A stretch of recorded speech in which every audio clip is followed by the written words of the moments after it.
We all know what the first draft to writing a book is. It is the first draft, the first thing that you write for your book before the second draft, third draft, and how many drafts it takes to finish it.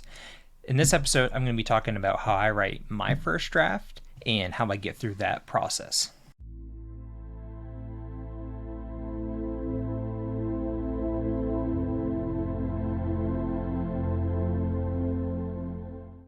If you are not familiar with who I am, my name is Alex Shagir. I am an epic fantasy writer. I'm kind of doing a series on my writing process. So if you haven't already, go ahead back and you can kind of meet me up to this point. I've gone over how I come up with my characters, the way I go through my outlines, going through the setting, just a whole bunch of things that kind of lead me to the first draft portion. So if you haven't done so, go ahead and watch those. So one of the things that I try to do for my first draft, and when it comes to actually writing, is writing every single day. Consistency is super important. And surprisingly, that's actually just kind of a recent thing that I've been applying to my writing. So before I would try to write most days, just based on my own life and personal schedule and just the busyness and having kids and just everything going on, what I would do is I would try to squeeze my writing into 3 or 4 days during the week. If I kind of thought that if I partitioned off those days, focus on those days, and then the other ones that seemed to be a little bit busier, I wouldn't have to worry about writing because I always seem to fall short on them. However, what I realized is that during those days that I had set aside for writing, if something came up during those days, then it would really throw off my week. Because if those were the only days that I could write, then throwing one of them off meant that the other ones might be thrown off. I would just get discouraged in my own head about it. And it just was not a very good system. So, one thing that I've just kind of, like I said, recently made up in my mind about a month or so ago, we just had a sickness go through our house. We were all pretty sick. And so there were a couple days in a row where I just didn't write. And I always feel bad when I don't write, whether it's being sick, things that are out of my control that I can't help. But after that, I just thought, okay, I'm done with the time or scheduling excuses. So what I'm kind of setting out to do is no matter what happens in life, no matter what I'm doing, every single day, I sit down and I write. I don't just mean outlining or editing a second draft or world building or anything like that. I mean actually sitting down and writing my first draft is a daily thing now. That could mean that if I have the flu and I am extremely sick, that might mean writing a paragraph just because that is all I can do. And even that might be hard work. But every single day, I'm sitting down and writing. Now, obviously, there's going to be ups and downs with that. Like I said, if I am extremely sick, or what if there's a family emergency, or so many things that could discourage that. So there's obviously going to be some days where I don't write a lot, but at least I'm sitting down to write. And what's important about that consistency mindset is that the story is fresh in my mind. So what happened before is I would go, again, say if I wrote, okay, Monday through Thursday are going to be my writing days. And then I'd go Friday, Saturday, Sunday, not writing. When I came to the table Monday, even though I have my outline set, it would be really hard to get back into it, having to get back into my world. And that's just, I don't think it's a very good habit. I can totally see someone taking off 1 or 2 days a week. I get that, to have a mind refresh. But for me, I need to be able to sit down and write every single day.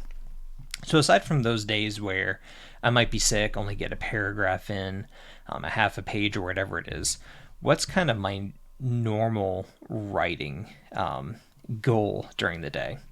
Well, I don't have a word count or a page count goal. For me, that puts a little bit too much stress on the process rather than saying, okay, I'm going to get 1,000 words every single day, no matter what.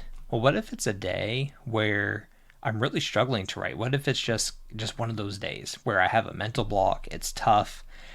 On those days, maybe I get a half a page or a page in, but that's still writing. That's still working towards my goal of doing my first draft. And I should be thrilled that I got through that, even though it was mentally hard. On the contrary, there might be a day where I get 4 pages in. And so just depending on the day, it's hard to set a word or a page goal. So what I do is a time goal.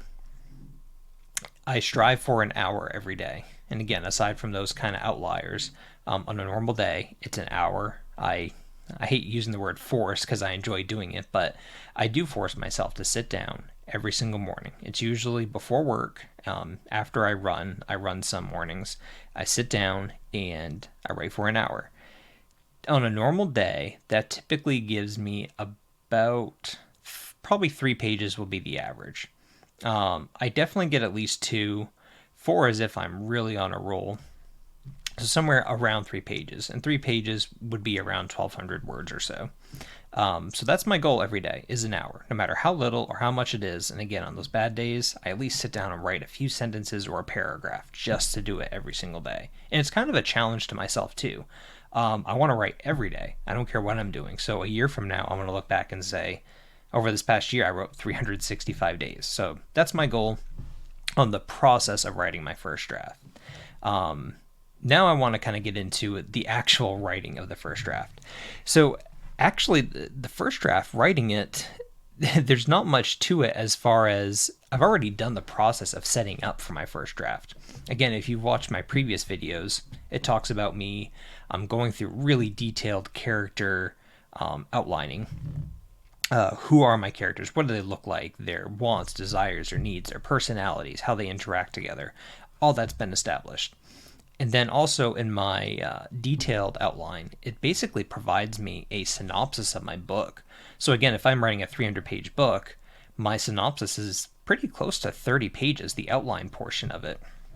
So when I go to write my first draft, there should be very little. I would say I definitely strive for less than 10%, and even close to 5% of the time. I want that much to be actually stopping to have to think about what I want to write.